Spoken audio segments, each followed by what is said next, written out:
I had so much fun making my Paella Valenciana with my friend Sarah. I tried to make it as authentic as I could, but I reckon it ended up a fusion of our different cultures, my Sri Lankan background, her Italian/Anglo-Saxon background, so many textures and flavors on this really hot spring day here in Australia. It was really intense, the fire. It was near impossible to get close to. A melting pot for a lot of fun. In order to make a great paella, you need fresh seafood, good saffron, and Spanish round rice. Now I found a great substitute for the Spanish round rice in the Sarketha Suandel rice, which turned out perfect for this dish.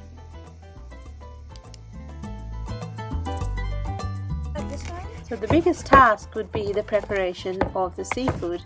We have 2 tubes of squid that I happened to get already cleaned, and I've just cut it up. Okay, that'll do. While Sarah twirls about in her beautiful Spanish skirt.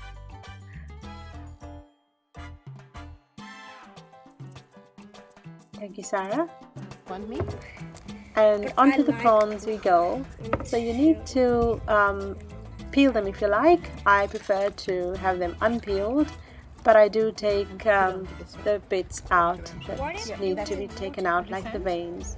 And here I'm teaching little Sophie how to do it. Kids love doing this stuff, so get the whole tribe involved, and it is a lot of fun. So here we remove the little tail and also devein it, and then you give it a really good wash. You're going to take his head out, okay? So you're going to pull the head out. Pull the head out. That's it, that's it. Shuck the head away. And then Next we debeard and clean the mussels.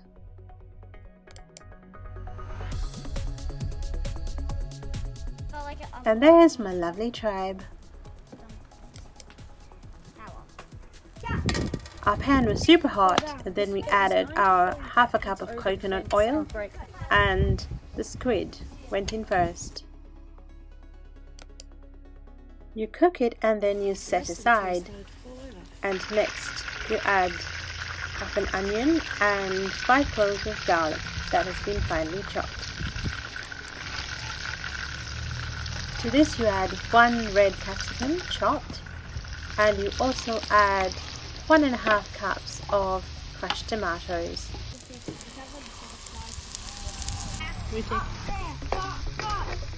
From here on, it was so intensely hot that I could only get to the pan every few seconds to give it a quick stir, and I had to step back for fear of burning myself or my knuckles. Here I've added some salt and also some sweet paprika. That would be 1.5 tablespoons. Once it's all merged through, you add your squid. I've got 8 cups of fish broth that I made myself. So you add this to the pan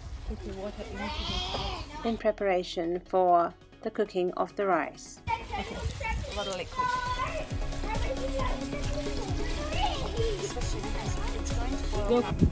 Now for the magical saffron, you need about a full teaspoon of the saffron threads added in to this mix. You then add a cup or more of azuki beans, or any beans that you have. So once the broth comes to a boil, you add 3 cups of the Sarketha Suandel rice, and you have to add it in this shape, in the shape of a cross. Now I don't know why that is, but you just follow the rules. So I did follow the rule, and then you watch it cook. It's really important not to stir it at this stage. You can simply give it a shake every now and then, but you do not stir the rice at all. Okay. Once the rice is cooked for about 5 minutes, you then add your seafood. So that's the prawns and the mussels.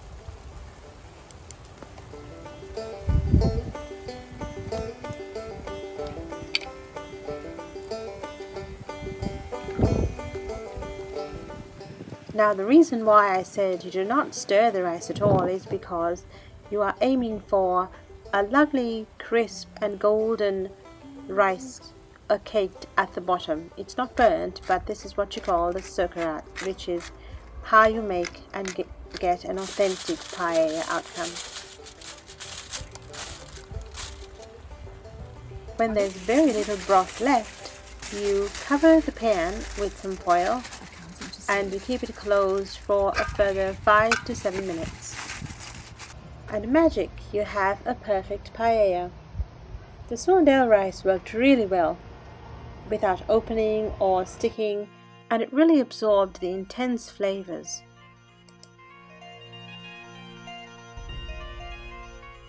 I've garnished it with some rosemary and lots of parsley, and last but not least, lots of beautiful wedges of lemon.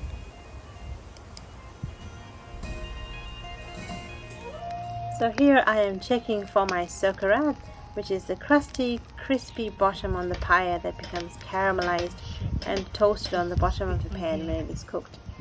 And this is just perfect.